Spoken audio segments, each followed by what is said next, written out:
गृह मंत्री अमित शाह पूर्वोत्तर राज्यों के 2 दिवसीय दौरे पर हैं। आज गृह मंत्री अमित शाह ने गुवाहाटी के कामाख्या मंदिर में पूजा की। इस दौरान उनके साथ असम के मुख्यमंत्री सर्बानंद सोनोवाल भी मौजूद रहे। कृषि कानूनों के खिलाफ चल रहे किसानों के प्रदर्शन का आज 32वां दिन है। अब सरकार और किसानों के बीच 29 दिसंबर को बातचीत होनी है, जिसमें कुछ हल निकलने की उम्मीद है। केंद्र के 3 कृषि कानून के खिलाफ सरकार के बातचीत के प्रस्ताव को किसान संगठनों ने स्वीकार कर लिया है और इसके लिए 29 दिसंबर को सुबह 11 बजे का समय प्रस्तावित किया गया है। सीबीएसई बोर्ड परीक्षाओं के शुरू होने की तारीखों का ऐलान 31 दिसंबर को किया जाएगा। केंद्रीय शिक्षा मंत्री रमेश पोखरियाल ने यह जानकारी दी। अगले साल होने वाली 10वीं और 12वीं की कक्षा सीबीएसई बोर्ड परीक्षाओं की डेट शीट 31 दिसंबर को घोषित कर दी जाएगी। शिक्षा मंत्री रमेश पोखरियाल निशंक 31 दिसंबर को बोर्ड परीक्षाओं की डेट शीट जारी करेंगे।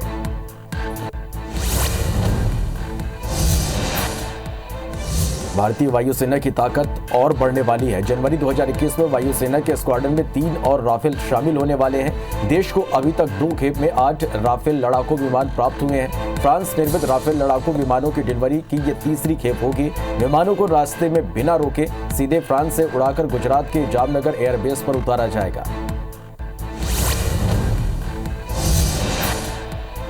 राजनांदगांव जिले के डोंगरगढ़ में बड़ा हादसा हो गया। शादी से लौट रहे ट्रैक्टर ट्रॉली को डंपर ने टक्कर मार दी। हादसे में एक 17 साल की नाबालिग लड़की की मौके पर ही मौत हो गई।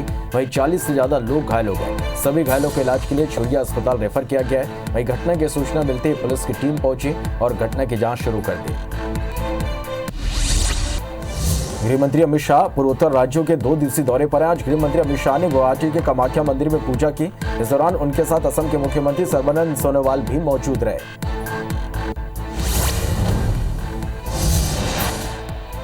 कृषि कानूनों के खिलाफ चल रहे किसानों के प्रदर्शन का आज 32वां दिन है। अब सरकार और किसानों के बीच 29 दिसंबर को बातचीत होनी है, जिसमें कुछ हल निकलने की उम्मीद है।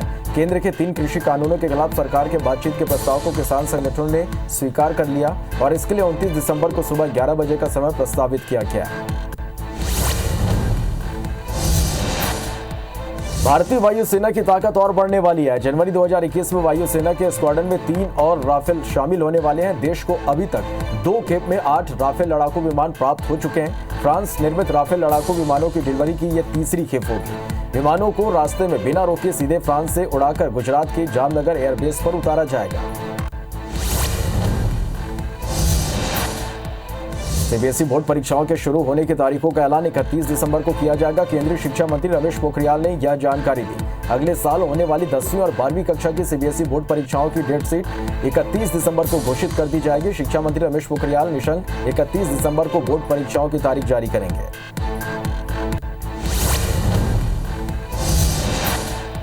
राजनांदगांव जिले के डोंगरगढ़ में बड़ा हादसा हो गया। शादी से लौट रहे ट्रैक्टर ट्रॉली को डंपर ने टक्कर मार दी। हादसे में एक 17 साल की नाबालिग लड़की के मौके पर ही मौत हो गई। वहीं 40 से ज्यादा लोग घायल हो गए। सभी घायलों को इलाज के लिए छुरिया अस्पताल रेफर किया गया है। वहीं घटना की सूचना मिलते ही पुलिस की टीम मौके पर पहुंची और घटना की जाँच शुरू कर दी। गृह मंत्री अमित शाह पूर्वोत्तर राज्यों के 2 दिवसीय दौरे पर हैं। आज गृह मंत्री अमित शाह ने गुवाहाटी के कामाख्या मंदिर में पूजा की। इस दौरान उनके साथ असम के मुख्यमंत्री सर्बानंद सोनोवाल भी मौजूद रहे।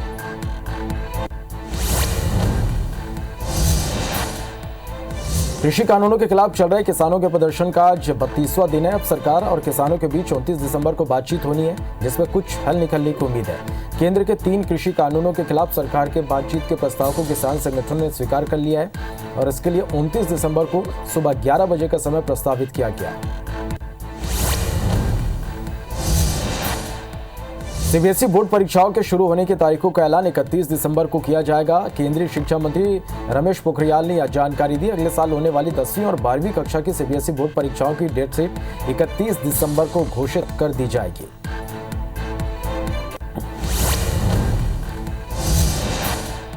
राजनांदगांव जिले के डोंगरगढ़ में बड़ा हादसा हो गया। शादी से लौट रहे ट्रैक्टर ट्रॉली को डंपर ने टक्कर मार दी। हादसे में एक 17 साल की नाबालिग लड़की की मौके पर ही मौत हो गई। वहीं 40 से ज्यादा लोग घायल हो गए। सभी घायलों को इलाज के लिए छुरिया अस्पताल रेफर किया गया। वहीं घटना की सूचना मिलती ही पुलिस की टीम मौके पर पहुंची और घटना की जांच शुरू कर दी।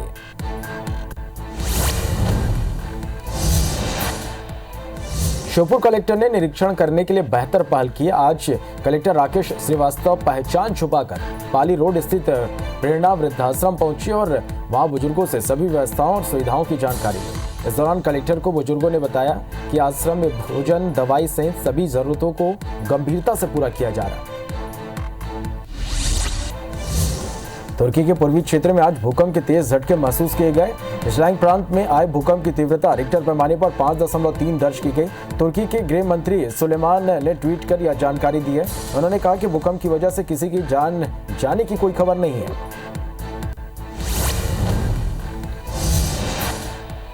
नेपाल में जनसभा को संबोधित करते हुए गृह मंत्री अमित शाह ने कहा कि मुझे कहते हुए गर्व हो रहा है कि प्रधानमंत्री ने 6.5 साल के अंदर पूर्वोत्तर भारत में विकास की बाढ़ लाने का काम किया। मूल निवासियों के लिए इनर लाइन परमिट की मांग करते करते मणिपुर वाले भूल गए थे। 2019 में मोदी जी ने मांगे बैनर इनर लाइन परमिट देने का काम किया।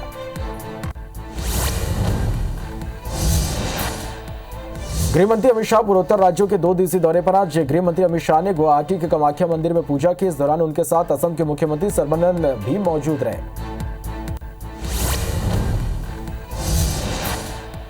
पीएम मोदी ने मन की बात कार्यक्रम के जरिए देशवासियों को संबोधित किया और लोगों से स्वदेशी प्रोडक्ट इस्तेमाल करने की अपील की। मन की बात कार्यक्रम के 72वें संस्करण को संबोधित करते हुए पीएम मोदी ने एक बार फिर लोकल प्रोडक्ट को बढ़ावा देने की बात कही और कहा कि आज वोकल फॉर लोकल घर घर में गूंज रहा। ऐसे में अब यह सुनिश्चित करने का समय है कि हमारे प्रोडक्ट्स विश्व स्तरीय हों। कृषि कानूनों के खिलाफ चल रहे किसानों के प्रदर्शन का आज 32वां दिन है। अब सरकार और किसानों के बीच 29 दिसंबर को बातचीत होनी है, जिसमें कुछ हल निकलने की उम्मीद है। केंद्र के 3 कृषि कानूनों के खिलाफ सरकार के बातचीत के प्रस्ताव को किसान संगठनों ने स्वीकार कर लिया और इसके लिए 29 दिसंबर को सुबह 11 बजे का समय प्रस्तावित किया गया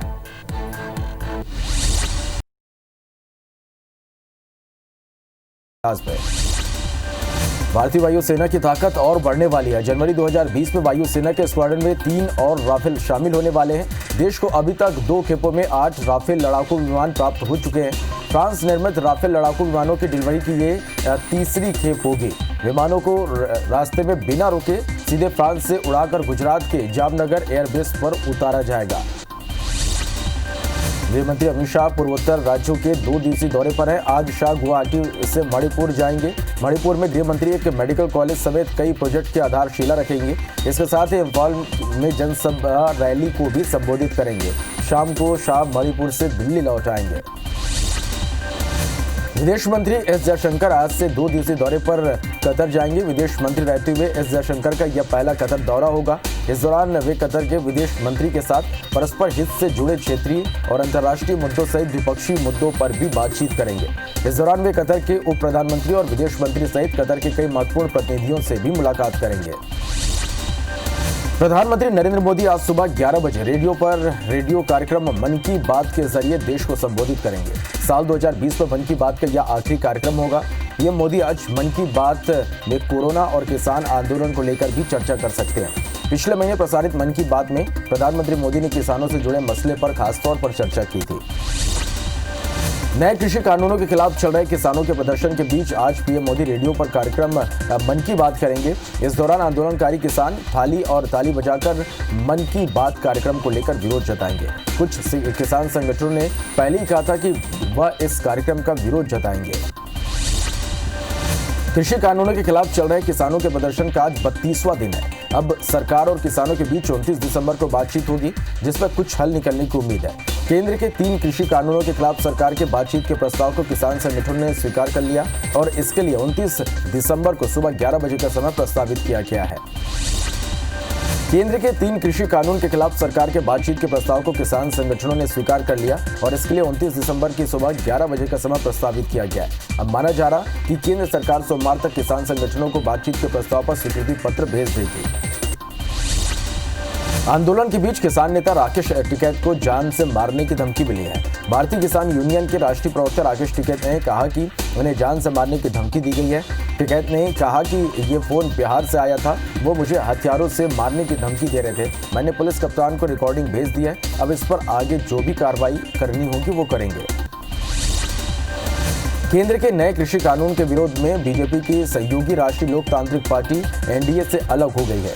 आरएलपी के अध्यक्ष हनुमान बेनीवाल ने इसकी घोषणा कर दिया। साथ ही उन्होंने ये भी साफ किया कि वो कांग्रेस के साथ नहीं जाएंगे। आरएलपी कृषि कानून के विरोध में किसानों का समर्थन कर रही है। सीबीएसई बोर्ड परीक्षाओं के शुरू होने की तारीखों का ऐलान 31 दिसंबर को किया जाएगा। केंद्रीय शिक्षा मंत्री रमेश पोखरियाल ने यह जानकारी दी। अगले साल होने वाली 10वीं और 12वीं कक्षा की सीबीएसई बोर्ड परीक्षाओं की डेट शीट 31 दिसंबर को घोषित कर दी जाएगी। शिक्षा मंत्री रमेश पोखरियाल निशंक 31 दिसंबर को बोर्ड परीक्षाओं की यह डेट शीट जारी करेंगे।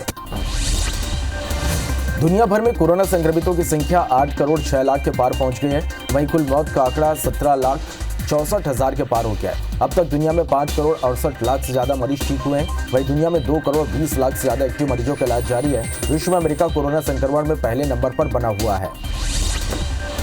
देश में कोरोना संक्रमितों की संख्या 1 करोड़ 1 लाख के पार पहुंच गई है। देश में अब तक 97,60,000 से ज्यादा मरीज ठीक हो चुके हैं। कोरोना से अब तक 1,47,659 मरीजों की मौत हो चुकी है। वहीं देश में एक्टिव केस घटकर 2,77,000 हो गए। हालांकि पिछले 24 घंटे में 18,575 नए मरीज सामने आए हैं। मध्य प्रदेश में कोरोना के 1,006 नए केस से संक्रमितों का आंकड़ा 2,37,000 को पार कर गया। प्रदेश में 9 मौत से कुल आंकड़ा 3,545 पहुंच गया। वहीं 1,129 मरीज के डिस्चार्ज होने से कुल आंकड़ा 2,23,000 के पार पहुंच गया। अभी 10,329 एक्टिव मरीजों का इलाज जारी है। इंदौर में मरीजों की संख्या 53,000 के पार पहुंच गई है। छत्तीसगढ़ में 24 घंटे में कोरोना के 1,045 नए मरीज से आंकड़ा 2,74,000 को पार कर गया। वहीं एक्टिव मरीजों की संख्या 14,000 हो गई है। 12 मरीजों की मौत से आंकड़ा 3,275 पहुंच गया। 1,570 मरीज के डिस्चार्ज होने से ये आंकड़ा 2,57,000 को पार कर गया। वहीं रायपुर में 173, दुर्ग में 97 और राजनांदगांव में 91 नए संक्रमित मिले हैं। रीवा में परशुराम आश्रम को तोड़ने पर राजनीति शुरू हो गई है। कांग्रेस कार्यकर्ताओं ने इसके विरोध में शिल्पी प्लाजा के पास प्रदर्शन किया और प्रशासन की कार्रवाई को द्वेषपूर्ण बताया। कांग्रेस नेताओं का कहना है कि आश्रम के ठीक बगल में विधायक राजेंद्र शुक्ला का वेयर हाउस भी अवैध रूप से संचालित है, जिसको प्रशासन ने नहीं गिराया। छत्तीसगढ़ के खाद्य मंत्री अमरजीत भगत एक दिवसीय प्रवास पर बिलासपुर पहुंचे। इस दौरान चावल जमा न होने पर केंद्र सरकार को दोषी ठहराते हुए कहा कि केंद्र सरकार दादागिरी कर रही है। 26 दिन बाद भी चावल जमा करने का आदेश नहीं दिया गया। उन्होंने कहा कि इस वजह से समिति से धान का उठाव नहीं हो पा रहा। पीसीसी मोहन मरकाम आज एक दिवसीय दौरे पर लोरमी पहुंचे, जहां वो कोदवा महंत गांव में शहीद वीर नारायण सिंह के शहादत दिवस पर आयोजित कार्यक्रम में शामिल हुए। इस दौरान उन्होंने कहा कि नारायण सिंह अन्याय और अत्याचार के खिलाफ थे। वहीं भूपेश सरकार के 2 साल पूरे होने पर मरकाम ने कहा कि सरकार 36 में से 24 वादे पूरा कर चुकी है। जो बच गए हैं उन पर काम किया जा रहा है। छिंदवाड़ा में बीजेपी के पूर्व विधायक रामराव महाले मक्का किसानों को समर्थन मूल्य की मांग को लेकर कलेक्ट्रेट परिसर में आमरण अनशन पर बैठ गए। उनका कहना है कि वर्तमान में मक्का उत्पादक किसानों को समर्थन मूल्य नहीं मिल रहा। सरकार ने मक्का का 1,850 रुपए समर्थन मूल्य निर्धारित किया है, लेकिन 1,100 से 1,200 रुपए मक्का की फसल खरीदी की जा रही है। कटनी के बड़वारा क्षेत्र के खरीदी केंद्रों में अधिक धान तोलने और दूसरी समस्याओं को लेकर एनएसयूआई के कार्यकर्ताओं ने तहसील कार्यालय का घेराव किया और जमकर नारेबाजी की। इस दौरान बड़ी संख्या में किसान भी मौजूद है, जिन्होंने तहसीलदार को ज्ञापन सौंपकर समस्याओं का निराकरण करने की मांग की। जबलपुर में युवा कांग्रेस ने वार्डों की समस्याओं को लेकर निगम के भानतलैया जोन दफ्तर का घेराव किया। इस दौरान कार्यकर्ताओं ने वार्डों की समस्या को अधिकारियों के सामने रखी और जल्द निराकरण करने की मांग की और मांग पूरी नहीं होने पर आगे भी आंदोलन जारी रखने की बात कही। बलरामपुर जिले में शासकीयकरण करने की मांग को लेकर पंचायत सचिव अनिश्चितकालीन हड़ताल पर चले गए, जिससे पंचायत का कामकाज ठप हो गया। पंचायत सचिव का कहना है कि शासकीयकरण की मांग को लेकर लगातार विधायकों से मंत्रियों को आवेदन दिए, लेकिन आज तक उनकी मांग पूरी नहीं हुई, जिससे उन्हें अब यह कदम उठाना पड़ा। कृषि कानून के विरोध में धरने पर बैठे किसानों के समर्थन में अब छत्तीसगढ़ ट्रांसपोर्टर भी सामने आए हैं। किसानों के समर्थन में रायपुर के टाटीबंध चौक पर ट्रांसपोर्टरों ने प्रदर्शन कर संकल्प लिया। बिल वापस नहीं लेने तक रिलायंस पेट्रोल पंप से कोई भी ऑपरेटर डीजल पेट्रोल नहीं लेगा। इस मौके पर टाटीबंध और हीरापुर गुरुद्वारा कमेटी ने प्रदर्शन किया। बस्तर में 5 करोड़ रुपए स्वीकृत होने के बावजूद गलत प्रस्ताव चर्चा का विषय बना हुआ है। प्रदेश सरकार की पहल पर केंद्र के जगदलपुर शहर में सिंथेटिक टर्फ फुटबॉल ग्राउंड के लिए 5 करोड़ रुपए की मंजूरी दी गई है। कृत्रिम घास मैदान बनाने की तैयारी की गई। वहीं फुटबॉल खिलाड़ियों ने कृत्रिम घास को लेकर सवाल उठाए। इंदौर में एकाएक रजिस्ट्री में इजाफा देखा गया। शुराब सरकार द्वारा 2% नगरीय निकाय शुल्क की कमी के बाद एकाएक प्रॉपर्टी बाजारों में चमक और रजिस्ट्री की रफ्तार बढ़ गई है। दिसंबर के 24 दिन में 10,000 से अधिक रजिस्ट्री हुई, जिसमें सरकार की 110 करोड़ की कमाई अब तक हो चुकी है। श्योपुर कलेक्टर ने निरीक्षण करने के लिए बेहतर पहल की है। आज कलेक्टर राकेश श्रीवास्तव पहचान छुपाकर पाली रोड स्थित प्रेरणा वृद्धाश्रम पहुंचे और वहां बुजुर्गों से सभी व्यवस्थाओं सुविधाओं की जानकारी ली। इस दौरान कलेक्टर को बुजुर्गों ने बताया कि आश्रम में भोजन, दवाई सहित सभी जरूरत को गंभीरता से पूरा किया जा रहा है। श्योपुर में बने वीर सावरकर स्टेडियम पर खेल अधिकारी की गुंडागर्दी देखने को मिली। अधिकारी ने स्टेडियम के अंदर खेल रहे खिलाड़ियों को गाली गलौज कर बाहर निकाल दिया। इतने नहीं, अधिकारी अरुण चौहान ने वीडियो बनाने पर पत्रकारों को भी गुस्सा उतारा। इधर मामले को लेकर खिलाड़ियों ने कलेक्ट्रेट पहुंचकर एसडीएम को ज्ञापन सौंपा और खेल अधिकारी के खिलाफ कड़ी कार्रवाई की मांग की। धार के औद्योगिक क्षेत्र पीथमपुर में राज्य सरकार के एंटी भू माफिया अभियान के तहत बड़ी कार्रवाई की गई। उद्योग विभाग की जमीन से अतिक्रमण हटाया गया। अतिक्रमणकर्ता कांग्रेस नेता का आरोप है कि राजनीतिक द्वेष के कारण यह कार्रवाई की गई है। छतरपुर में भी एंटी माफिया अभियान के तहत कार्रवाई की गई। रविशंकर पार्क के पीछे प्रस्तावित जज कॉलोनी में कांग्रेस नेता आबिद सिद्दीकी सहित आदितन बदमाश जप्पू सहित 6 से अधिक भू माफियाओं के कब्जे ध्वस्त किए गए। प्रॉपर्टी डीलर के खिलाफ भी कार्रवाई की जाएगी जो नियम विरुद्ध प्रॉपर्टी बेच रहे हैं। खरगोन जिले के कसरावद के अकबरपुर फाटा क्षेत्र में रेत की रॉयल्टी की जगह टोकन देने की बात पर ट्रैक्टर चालक और रेत ठेकेदार कर्मचारियों में जमकर विवाद हो गया। विवाद इतना बढ़ा कि पथराव और हवाई फायर तक हो गया, जिसमें 2 ट्रैक्टर चालक समेत एक रेत ठेकेदार का कर्मचारी घायल हो गया। ग्वालियर जिले में साख सहकारी समितियों का बड़ा घोटाला सामने आया है, जिसमें समिति प्रबंधक और ट्रांसपोर्टर के गठजोड़ ने उत्तर प्रदेश के धान से ग्वालियर जिले के सरकारी गोदाम भर दिए हैं। ये फर्जीवाड़ा इतने बड़े पैमाने पर किया गया है कि विभाग भी हैरान है। विभाग के अधिकारी मामले की जांच में जुटे हैं। कटनी जिला अस्पताल में लापरवाही नहीं थम रहा। नसबंदी शिविर में नसबंदी के आंकड़ों को ज्यादा से ज्यादा दिखाने की होड़ में जिला अस्पताल प्रबंधक और डॉक्टर द्वारा लापरवाही बरती जा रही है। महिलाओं को नसबंदी ऑपरेशन के बाद बिना स्ट्रेचर के पहली मंजिल से नीचे उतरने के लिए पैदल जाने को कहा गया। ग्वालियर में एक महिला ने पड़ोसी युवक पर शादी का झांसा देकर शारीरिक शोषण करने का आरोप लगाया। पीड़िता ने थाने में इसकी शिकायत दर्ज कराई, जिसके बाद पुलिस ने आरोपी युवक को गिरफ्तार कर जेल भेज दिया। मामला माधोगंज थाना क्षेत्र के लखड़ खाना का है। बालोद जिला स्थित डौंडी में पिता ने अपनी ही नाबालिग बेटी को हवस का शिकार बनाया। बेटी के गर्भवती होने पर मामले का खुलासा हुआ। डौंडी पुलिस फरार पिता की जांच में जुट गई है। कलयुगी पिता शराब के नशे में बेटी से शारीरिक संबंध बनाता था। घर में लड़की, उसकी दादी और आरोपी पिता रहते थे। सरगुजा के जामझरिया केरजू मार्ग पर 2 बाइकों के आमने सामने की भिड़ंत हो गई। इस हादसे में युवक की मौके पर ही मौत हो गई, जबकि दूसरा बाइक सवार युवक अपनी बाइक छोड़ मौके से फरार हो गया। मृतक युवक भानु प्रतापपुर सीतापुर क्षेत्र के बनैया बैगा पारा का रहने वाला था। फिलहाल पुलिस ने मामला दर्ज कर आगे की विवेचना में जुट गई है। डिंडौरी के डोभी गांव के पास एक कार ने 3 बच्चियों को रौंद दिया, जिससे एक बच्ची की मौके पर ही मौत हो गई, जबकि 2 को गंभीर हालत में इलाज के लिए जबलपुर मेडिकल कॉलेज रेफर किया गया। इधर घटना से गुस्साए ग्रामीणों ने शाहपुर उमरिया मार्ग पर चक्का जाम कर दिया। पुलिस ने आरोपी ड्राइवर को गिरफ्तार कर लिया है। भाटापारा के रोहरा में पुलिस ने विजय सेन नाम के युवक की हत्या का खुलासा कर दिया। साथ ही एक नाबालिग समेत 3 आरोपियों को गिरफ्तार किया गया। दरअसल मुख्य आरोपी रामनारायण यदु को शक था कि मृतक युवक का उसकी भाभी के साथ अवैध संबंध है, और इसी बात को लेकर आरोपी ने उसे शराब पीने के लिए बुलाया और दोस्तों के साथ उसे मौत के घाट उतारकर फरार हो गए।